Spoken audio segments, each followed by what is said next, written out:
จอมนางสอนจนหือก็เตรียมหันน้องตัง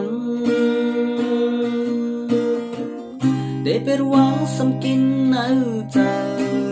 เตรียมขังสำหักนี่เลยกับลำจักจาในคุณเยานั้นเธอ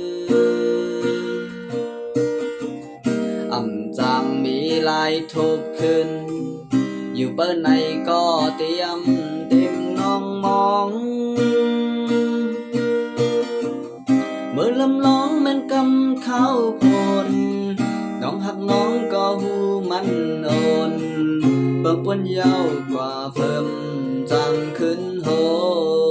นอันน้องหักลองแปลงต้นมือเป็นจูกันมันไหล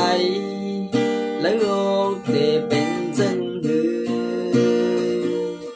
ไปเขาไว้ลงแปลงเงินคำไว้หายใส่เสปอจำตัวหูอยู่ยาวเงินคำแต่เตลักเนอจังจอมสีจอมเก่าคุยตั้งปัญญาเปียมซึ่งน้องเล่าอันน้องเฮาแต่มีแล้วเจออันหุ่มเสาแต่มีตีไก่